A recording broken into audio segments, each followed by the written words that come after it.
भानपुर गांव में राम, श्याम, गोपाल और राज नाम के 4 भाई रहा करते थे। चारों भाई एक दूसरे से बहुत प्रेम करते थे और हमेशा एक साथ रहते थे। श्याम, गोपाल, राज, इधर आओ और मेरी बात ध्यान से सुनो। बात यह है कि पिताजी अब हमारे बीच नहीं रहे। अब हमें ही एक दूसरे की ढाल बनना होगा और हमेशा मिलजुल कर रहना होगा। हाँ भैया, आप बिल्कुल ठीक कह रहे हैं। मैं आपकी बात से सहमत हूँ। हाँ भैया, आप चिंता मत कीजिए, हम सब हमेशा एक साथ रहेंगे। अब से आप ही हमारे लिए सब कुछ है। आपकी हर बात मानना हमारा कर्तव्य होगा। तुम सबकी बातें सुनकर मुझे तो बहुत खुशी हुई। हे ऊपर वाले, हम चारों भाइयों का प्यार ऐसे ही सदा बना रहे। चलो अब खेत में चलकर काम करते हैं। अब चारों भाई खेत जाते हैं और कड़ी मेहनत के साथ दिल लगाकर काम करते हैं। इसी बीच गांव में रहने वाली जमुना नाम की एक औरत उनके पास आती है। अरे ओ राम, तुम सब इतनी कड़ी धूप में क्या कर रहे हो? काकी, हम तो काम कर रहे हैं और क्या करेंगे, आप बताइए, आप यहाँ कैसे? मैंने तुम चारों के लिए कुछ लड़कियां पसंद की हैं। ये लो उन लड़कियों की कुछ तस्वीरें। इसमें से जिसे जो पसंद है मुझे बता दो। हाँ हाँ ठीक है काकी। अब राम अपने भाइयों को तस्वीरें दिखाता है। चारों भाइयों को एक ही लड़की पसंद आती है। काकी, हम चारों भाइयों को तो एक ही लड़की पसंद है। अच्छा, यह तो गीता है।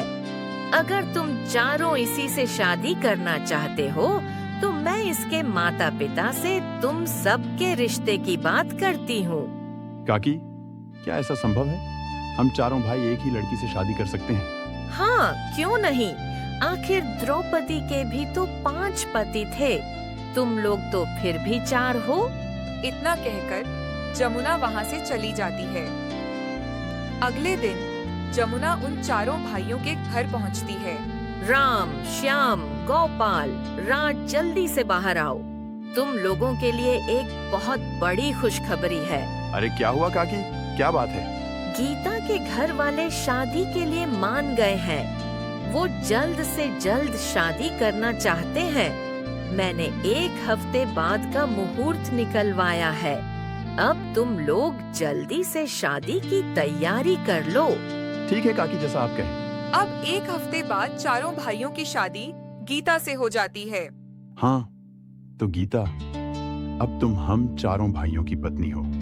हम चारों भाई वचन देते हैं कि तुम्हें कभी कोई कष्ट नहीं पहुंचने देंगे। हम तुम्हें हर वो सुख देंगे जिसकी तुम हकदार हो। हाँ बिल्कुल भैया, ठीक कह रहे हैं। तुम्हें कभी किसी भी चीज की जरूरत हो तो हम चारों में से किसी से भी बेझिझक कह सकती हूँ। आप चारों ने मुझे अपनी पत्नी स्वीकार किया। यह मेरे लिए सौभाग्य की बात है। मैं भी वचन देती हूँ कि एक पत्नी के रूप में, एक बहू के रूप में और एक बेटी के रूप में इस घर की मर्यादा बनाए रखूंगी। अब गीता चारों भाइयों के साथ खुशी खुशी रहने लगती है। कुछ महीने गुजरते जाते हैं। एक दिन गीता खेत जाती है। अजी सुनिए, मैं आपके लिए खाना लेकर आई हूँ। अरे तुमने यहाँ आने का कष्ट क्यों किया? मेरे कारण तुम्हें इतनी दूर चलकर आना पड़ा। अरे प्राणनाथ, आपकी सेवा करना तो मेरा कर्तव्य है। मेरे होते हुए आप भूखे पेट काम करें, ऐसा मैं कभी होने नहीं दूंगी। अब गीता राज को खाना खिलाकर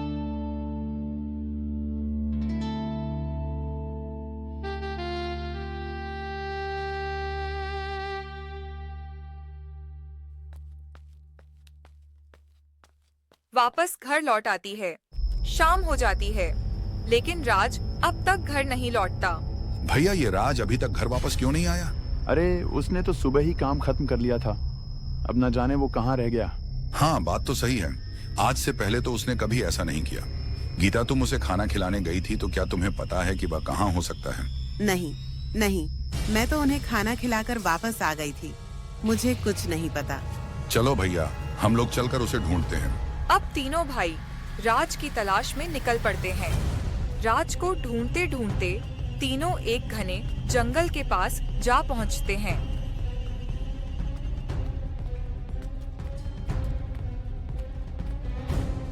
अरे अब तो रात भी हो गई और राज का कुछ पता भी नहीं चला। ना जाने मेरा भाई कहाँ चला गया, ना जाने वो किस हाल में होगा। क्या बताऊं मैं कहां चला गया। कितनी देर हो गई उसे ढूंढते हुए, पर उसका कुछ पता नहीं चल पा रहा। चलिए भैया घर चलते हैं। रात को इस सुनसान जगह पर रुकना ठीक नहीं है। हाँ, गोपाल ठीक कह रहा है भैया। चलिए चलते हैं। हम कल फिर से आ जाएंगे राज को ढूंढने के लिए। गोपाल की बात मानकर राम और श्याम घर वापस लौट जाते हैं। राज के गायब होने के कारण राम रात भर सो नहीं पाता। गोपाल सुनो, तुम गीता के पास रुको और मैं और श्याम राज को ढूंढने जाते हैं। ठीक है भैया, मैं भी आपके साथ चलता हूं। बिल्कुल नहीं गोपाल, हमें ना जाने कितना समय लग जाए आने में, और यहाँ घर पे गीता अकेली भी तो है। उसके साथ भी किसी एक का रहना जरूरी है, समझ गए? हाँ ठीक है भैया, जैसा आप कहें। अब राम और श्याम राज को ढूंढने चले जाते हैं।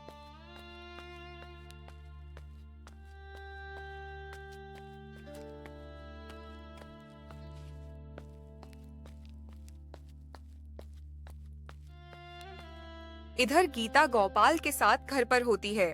अजी सुनिए, मैंने खाना बना दिया है। आप बैठो, मैं खाना लेकर आती हूँ, फिर साथ मिलकर खाते हैं। नहीं गीता, मुझे भूख नहीं है। अरे जब से मेरा भाई गायब हुआ है, मेरी भूख प्यास सब मर गई है। अरे आप चिंता क्यों करते हैं, वो जल्दी ही मिल जाएंगे। ऐसे भूखे रहने से तो वो मिलेंगे नहीं। चलिए खाना खा लीजिए, वरना मैं भी नहीं खाऊंगी। अच्छा ठीक है, मेरे कारण तुम भूखी रहो, ऐसा कैसे हो सकता है। चलो खाना खाते हैं। गोपाल यह कहकर अब खाना खाने लगता है। इधर राम और श्याम राज को ढूंढते हुए कभी नदी किनारे तो कभी पहाड़ों की तरफ भटकते हैं, लेकिन उनको आज भी राज का कुछ पता नहीं चलता। यह राज आखिरकार बिना बताए जा कहां सकता है? उसने पहले तो कभी ऐसा नहीं किया। समझ नहीं आता, कहीं वह किसी खतरे में तो नहीं है। भैया सुनिए, सुनिए, क्या आपको कुछ सुनाई दे रहा है जैसे कोई मंत्र पढ़ रहा हो? हाँ, लेकिन इस घने जंगल में कौन हो सकता है? चलो चलकर देखते हैं, क्या पता वहाँ राज हो। राम और श्याम पास जाकर देखते हैं तो पेड़ के नीचे एक अघोरी तपस्या कर रहा होता है। भैया ये तो कोई अघोरी लगता है। हाँ श्याम, हमें यहाँ ज्यादा देर तक नहीं रुकना चाहिए। अगर कहीं हमारी वजह से इनकी तपस्या भंग हो गई तो कहीं यह हमें श्राप ना दे दे।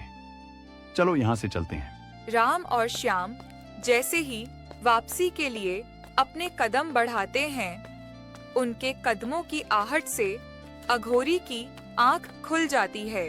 रुक जाओ, तुम दोनों यहाँ इस जंगल में क्यों भटक रहे हो? क्या तुम लोगों को कोई परेशानी है? राम अघोरी को सारी बात बताता है।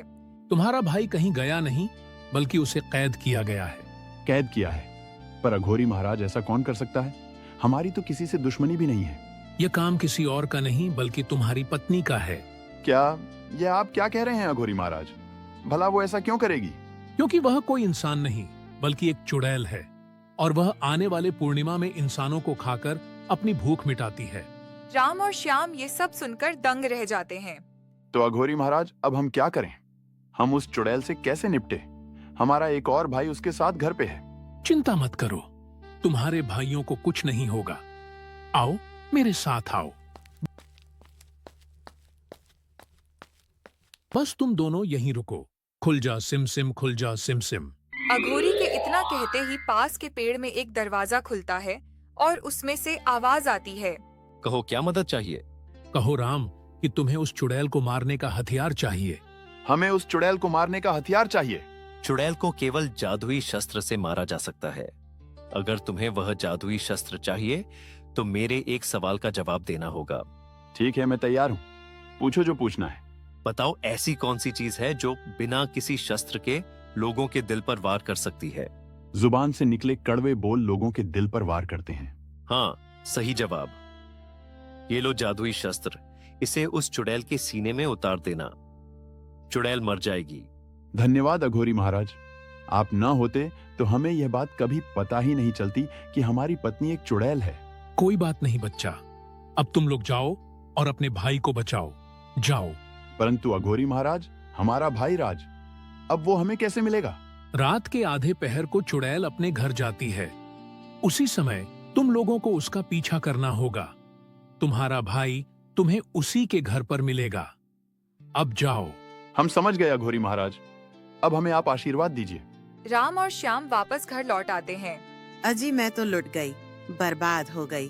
गोपाल भी राज की तरह गायब हो गए हैं। क्या? गोपाल गायब हो गया? ठीक है, ठीक है, तुम चिंता मत करो, सब ठीक हो जाएगा। हम दोनों अपने भाइयों को जरूर ढूंढ निकालेंगे, निश्चिंत रहो। राम और श्याम गीता की चाल को समझ गए थे। अब उन्हें इंतजार था तो बस आधी रात का। भैया, भैया उठिए, रात की आधी पहर हो गई है। राम गीता का पीछा करने के लिए उठ तो जाता है, पर मन ही मन वो इस बात से उदास था कि गीता एक चुड़ैल है। दोनों गीता के पीछे जाते हैं और देखते हैं कि गीता घने जंगल में एक पुरानी सी झोपड़ी में जाती है। चलो झोपड़ी में झांक कर देखते हैं। जैसे ही दोनों झोपड़ी में झांक कर देखते हैं तो गीता का असली रूप उन्हें नजर आता है। भैया, ये तो अपने असली रूप में आ गई। अघोरी महाराज ने तो सही कहा था कि यह एक चुड़ैल है। ये तो कितनी भयानक है। यकीन नहीं आता कि आज तक हम तो चुड़ैल के साथ रह रहे थे। भैया, वो देखो, हमारे भाई राज और गोपाल, चलो उन्हें छुड़ाने चलते हैं। अब दोनों भाई झोपड़ी के अंदर जाते हैं। तुम दोनों यहाँ कैसे आए? तुम्हारा पीछा करते हुए आए हैं। तुम्हें क्या लगा कि तुम्हारा सच हमें कभी पता नहीं चलेगा? तुमने हमारे प्रेम का नाजायज फायदा उठाया है। हम कभी सोच भी नहीं सकते थे कि तुम एक चुड़ैल निकलोगी। छोड़ दो मेरे भाइयों को और चली जाओ हमारी जिंदगी से। ऐसे कैसे छोड़ दूं? अब तुम लोगों को मेरी असलियत पता चल ही गई है, तो मैं तुम लोगों को भी कैद कर लेती हूँ। तू हमारा कुछ नहीं बिगाड़ सकती है चुड़ैल।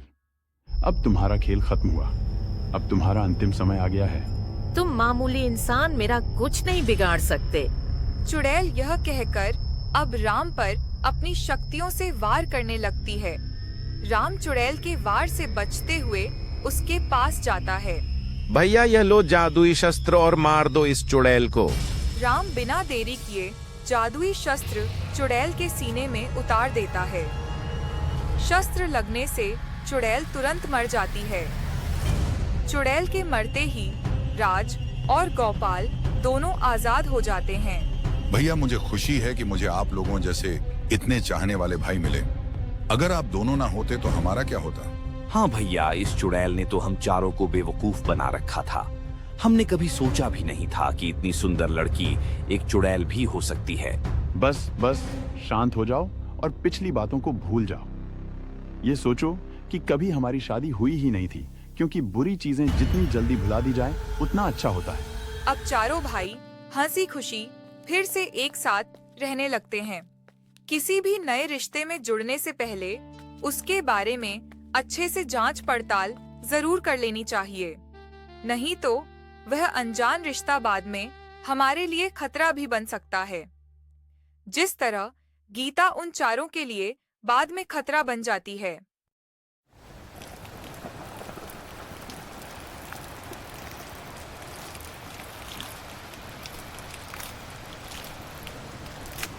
बात रामपुर नामक गांव की है, जहां जमींदार राम सिंह और उसकी पत्नी सीता बड़ी ही खुशी के साथ रहा करते थे। एक दिन वो दोनों आपस में बैठकर बातें कर रहे थे। तभी जमींदार जी बोले, काफी समय हो गया है सीता हमें यहाँ रहते हुए, और गांव वाले मुझे किसी मसीहा से कम नहीं समझते। हाँ जी, आप सही कह रहे हैं। मैं तो भगवान जी से यही प्रार्थना करती रहती हूँ कि आपका अतीत गांव वालों को कभी भी पता ना चले, नहीं तो उनका विश्वास भी आप पर से टूट जाएगा और वो आपसे नफरत भी करने लगेंगे। तुम ये फालतू बातें क्यों कर रही हो सीता? मैंने तुम्हें कितनी बार कहा है कि भूल जाओ वो सब कुछ। अब मैं जमींदार हूँ और यही मेरे जीवन का सच है। वो लोग यह बातें कर रहे थे कि किसी ने दरवाजे पर दस्तक दी। सीता ने दरवाजा खोला तो सामने भोला खड़ा था। सीता भोला को बैठाकर अंदर चली गई।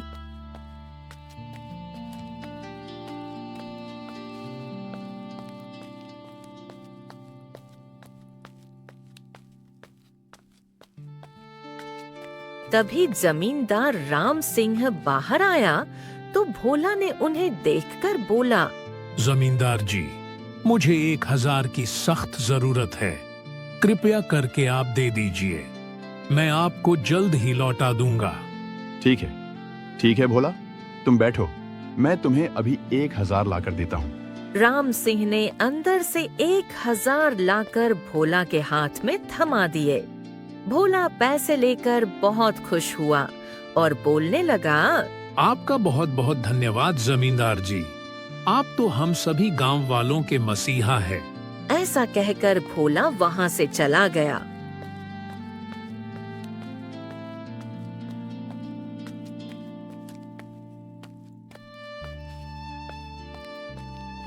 शाम को सीता अपने पति राम सिंह से बोलने लगी, अजी सुनिए ना, मैं कह रही थी कि चलिए हम बाजार की तरफ चलते हैं। मुझे कुछ चीजों की खरीदारी भी करनी है और ऐसे ही अपना टहलना भी हो जाएगा। ठीक है सीता, तुम तैयार हो जाओ, हम शाम को निकलेंगे। शाम होते ही सीता और राम सिंह पैदल ही बाजार टहलने के लिए निकल जाते हैं। सीता ने अपनी जरूरत की और जरूरत की घर की चीजों की सारी सामानों की खरीदारी की। उसके बाद वो एक दुकान पर पहुँचे जहाँ से सीता ने एक चप्पल ली। तभी दुकानदार राम सिंह से बोल उठा, भाई साहब, मैंने पहले आपको कहीं देखा है, परंतु याद नहीं आ रहा कि कहाँ देखा। हाँ, देखा होगा, मैं इसी गांव का जमींदार हूँ, काफी समय से यहाँ रह रहा हूँ। अच्छा, लेकिन मैंने आपको इस गांव में नहीं बल्कि कहीं और देखा है। दुकानदार की बातों को सुनकर अब राम सिंह कुछ सक पका गया और बोलने लगा, अरे भाई, आते जाते देखा होगा कहीं, इसमें इतना सोचने वाली क्या बात है? कितने पैसे हुए पैसे लो और हमें जाने दो। राम सिंह ने दुकानदार को पैसे थमा दिए और दोनों पति पत्नी वहाँ से चल दिए। रास्ते में उन्हें गंगा ताई मिली। गंगा ताई के साथ एक दुबली पतली सुंदर सी लड़की भी थी। गंगा ताई जमींदार जी को देखकर बोलने लगी, अरे जमींदार जी, अच्छा हुआ आप मुझे यहीं मिल गए। मैं आप ही के घर पर तो आ रही थी। हाँ गंगा ताई, बताओ क्या बात है? जमींदार जी, ये लड़की गीता है। ये अपने बूढ़े माँ बाप के साथ रहती है। इसे काम की बहुत सख्त जरूरत है, इसीलिए सोचा कि आपके घर पर काम पर लगवा दो इसे। बेचारे लड़के का भी कुछ भला हो जाए तो। गीता दिखने में बहुत सुंदर थी। जमींदार ने उसे ध्यान से देखा और मन में सोचने लगा, इतनी सुंदर नौकरानी, इसे तो रानी बनाकर रखना चाहिए। खैर कोई बात नहीं, अभी तो मैं इसे अपने घर की नौकरानी ही बना लेता हूँ, बाद में देखूंगा क्या करना है। और यही सब कुछ सोचकर राम सिंह जमींदार झट से गंगा ताई से बोल उठा, अरे गंगा ताई, इसमें पूछने वाली क्या बात है? बेचारी परेशान है तो हमें उसकी मदद करनी चाहिए। आप तो आज ही इसे हमारे घर भेज दो, हमारे ही घर में रह लेगी और काम भी देख लेगी, और इसी तरह सीता को भी थोड़ा आराम हो जाएगा। क्यों सीता, सही कहा ना मैंने? हाँ जी, आप बिल्कुल ठीक कह रहे हैं। इस तरह गीता जमींदार के यहाँ काम करने लगी। जमींदार अक्सर गीता के आसपास घूमता और उसे देखता रहता, लेकिन गीता कभी भी ध्यान नहीं देती।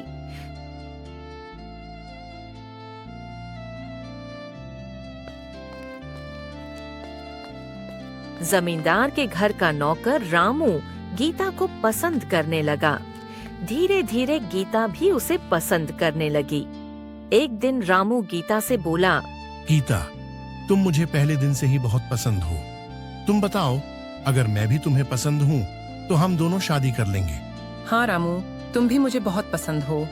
मैं अपने घर में शादी की बात करूंगी, फिर मैं तुम्हें बताऊंगी। मुझे पूरी उम्मीद है कि मेरे माँ बाप मान जाएंगे। उन दोनों की बातें जमींदार राम सिंह छुप कर सुन लेता है। एक दिन गीता किचन में काम कर रही थी तो राम सिंह गीता के पास आया और बोला, गीता, मैंने सुना कि तुम रामू से कह रही थी कि तू उससे ब्याह करने वाली है। रामू से ब्याह करके तुझे क्या मिलेगा? वो तो एक नौकर है, तू मेरी बनकर रह। मैं तुझे इतनी दौलत दूंगा कि अमीर कर दूंगा। जमींदार जी, मैं आपके घर की नौकरानी हूँ। आपको मुझसे ऐसी बातें करते हुए शोभा नहीं आती है। मुझे रामू पसंद है, मैं ब्याह उसी से रचाऊंगी। कृपया करके अब आप मुझसे ऐसी बातें ना करें। गीता ऐसा कहकर घबरा कर वहाँ से चली जाती है। जमींदार ने कई बार गीता से अपनी बात मनवाने की कोशिश की, लेकिन गीता ने हर बार सख्त अंदाज से जमींदार को नाकार दिया। तभी एक दिन जमींदार गीता से बोला, गीता, तू मुझे नहीं जानती, तूने मेरी बात नहीं मानी। अब तू देख, मैं तुझे कैसे गांव से बदनाम करके बाहर निकलवा देता हूँ। पर राम सिंह वहाँ से चला गया। रामू ने भी ये सारी बातें सुन ली थी। रामू गीता से बोल उठा, गीता, अब हमारा यहाँ रहना ठीक नहीं है। जमींदार हमें नहीं छोड़ेगा, वो हमें बदनाम ही कर देगा। चल, यहाँ से बिना बताए भाग जाते हैं। ठीक है रामू, चल, तू बिल्कुल ठीक कह रहा है। वो दोनों पीछे के दरवाजे से भाग रहे थे। तभी वो देखते हैं कि जमींदार अपने घर के पीछे किसी से बात कर रहा था। दोनों छुपकर उनकी बातें सुनने लगे। देखो राम सिंह, बहुत बड़ी शादी है। तुमने जीवन भर तो डाके डाले हैं, एक और बार मेरे कहने पर डाका डाल लो, फिर कभी मत डालना। कालिया, मैं पहले डाकू था, लेकिन इस गांव में मैं जमींदार हूँ और सभी लोग मेरी बहुत इज्जत करते हैं। अगर किसी को कुछ पता चल गया तो? अरे किसी को कुछ नहीं पता चलेगा, वादा है। ठीक है, तो कल की डकैती पक्की। सारी बातें सुनने के बाद रामू गीता से बोला, सुना तूने गीता, ये जमींदार नहीं बल्कि एक डाकू है जो जमींदार बनकर बैठा है। हाँ रामू, ये बहुत खतरनाक भी है। चल, हम जल्दी से यहाँ से भाग जाते हैं, वरना ना जाने ये हमारे साथ क्या कर दें। अगले दिन गांव के एक बहुत बड़े सेठ राजा प्रताप के यहाँ उनकी बेटी की शादी थी। यहाँ कुछ डाकुओं ने मिलकर डाका डाला और वहाँ से चले गए। इधर अगले दिन राम सिंह की पत्नी आती राम सिंह से पूछती है, अजी सुनते हैं हमारी नौकरानी गीता और रामू दोनों ही घर में कहीं नजर नहीं आ रहे। मैं उन्हें कब से तलाश कर रही हूँ। अच्छा, कहाँ जा सकते हैं वे? वही तो समझ में नहीं आ रहा जी कि आखिर दोनों अचानक से कहाँ चले गए। इधर जमींदार को गीता और रामू कहीं नहीं मिलते, तो वह सारे गांव में यह बात फैला देता है कि गीता और रामू राम सिंह जमींदार के घर में चोरी करके भागे हैं, और जिस किसी को भी वो दिखाई दे वो उन्हें पकड़कर जमींदार के पास पेश कर दे। और दूसरी तरफ मासूम गीता और रामू अब शादी करने के बारे में सोच चुके थे। शादी करके गीता के माता पिता के पास को आ जाते हैं और उन्हें सारी बातें बताते हैं। गीता की माँ कहती है, बेटा, जमींदार तुम दोनों को पागलों की तरह ढूंढ रहा है। उसने सारे गांव वालों को कह दिया है कि जिसे भी तुम दोनों मिलो वो तुम्हें उनके सामने लाकर पेश करें। तुम्हारा यहाँ रुकना ठीक नहीं, तुम दोनों यहाँ से भाग जाओ। लेकिन तभी गांव के कुछ आदमी वहां आ जाते हैं और उन दोनों को पकड़कर जमींदार के सामने ले आते हैं। तब जमींदार राम सिंह उन दोनों को देखकर कहता है, गांव वाले रामू को मारने के लिए आगे बढ़ते हैं। तभी गीता कहती है, रुक जाइए आप लोग इसकी सच्चाई नहीं जानते। एक बार मेरी बात तो सुन लीजिए। तू भला जमींदार जी के बारे में हमें क्या बताएगी? यही कि आप लोगों का मसीहा जमींदार कोई जमींदार नहीं बल्कि एक डाकू है। वो यहाँ जमींदार बनकर बैठा है। और आप लोगों को पता है ना, हमारे गांव के सेठ राजा प्रताप जी के यहाँ जो चोरी हुई वो इस राम सिंह और इसके साथियों ने मिलकर की थी। अगर आपको मेरी बात पर भरोसा नहीं तो एक बार इसके घर की तलाशी लीजिए। आप खुद समझ जाएंगे कि कौन सच्चा है और कौन झूठा। गीता के कहने पर एक बार तलाशी लेने में कोई बुराई नहीं है। कुछ गांव वाले जमींदार के घर की तलाशी लेते हैं तो उन्हें वहां सेठ जी के यहाँ से चुराया हुआ धन और पैसे मिलते हैं।